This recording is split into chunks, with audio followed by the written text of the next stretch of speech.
Guys, meron isang cellphone, no, Tecno device, hindi na daw po ma-open dahil sa patent password, meron itong ghost touch o nakalimutan lang talaga yung password na to. So, papakita ko sa inyo, no. So, ito po. Ayan, so meron siyang pattern password. So, di naman siya ghost touch, no, kasi napipindot naman yung dito na side, eh. So, paano ba natin siya ma-open na mawawala na itong pattern password na to para magamit na tong Tecno device na to? Kasi kawawa naman yung estudyante na si Jan dito sa amin to. So, una natin gagawin, ayan, so nakita nyo naman ha, na yan po ay mayroong pattern password at di ko alam yung password na yan. And then, off muna natin tong phone na to, no. Ayan. So, yan po ay press nyo lang po yung power button, then lalabas na po yung power off. Power off gamitin nyo, no? Hindi restart. Ayan, no? Vibrate pa. So, para ma-open na natin to, magamit na tong device na to, una natin gagawin, mga 2 seconds sa power button, then, long press natin na 2 seconds, 1, 2, and then, sunod itong volume down, then, quick release. Ayan. May nalabas na po guys. Ayan o. So, reboot system now. Ayan o. Reboot system now. So, dito tayo sa wipe data factory reset. Ayan o. Data. Ayan o. So, dito ha. Sa volume down. Volume down. Wipe data factory reset. Ayan o. So, volume down para makita nyo yung wipe data factory reset. Kasi re-reboot natin to guys. Ayan. Then, para ma-click nyo po, ito lang po yung power button. Ayan, so sunod itong volume down, dito tayo sa factory data reset. Then ito yung pang click. Ayan. Ayan, so tingnan natin factory reset. Wiping data, formatting data.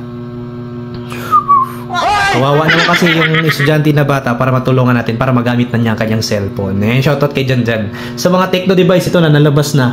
Hanapin natin dito yung reboot. Ayan o, reboot system now. Ayan o. So, basta pang play ito ha. Itong power button.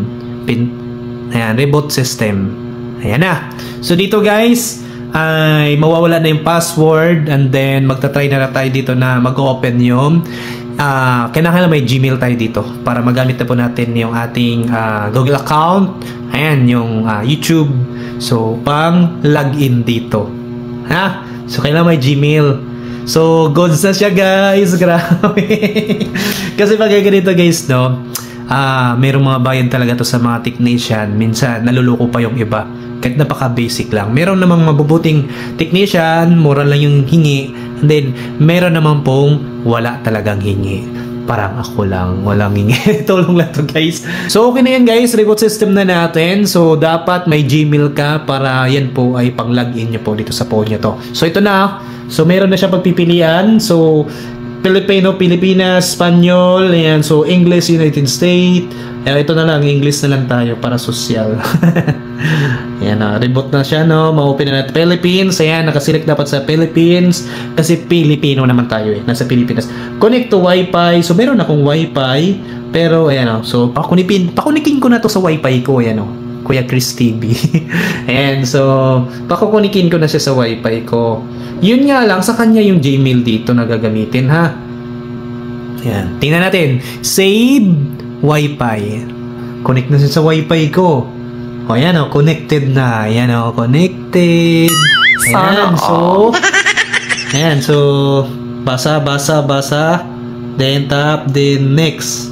Pwedeng hindi na, pwedeng back. Ayan, getting your phone ready. So, kailangan may Gmail ka, no? Gmail. Ayan, kay Jan, magagamit mo na yung cellphone mo. Magagamit mo na yung cellphone mo dyan. Kaya huwag kang pasaway.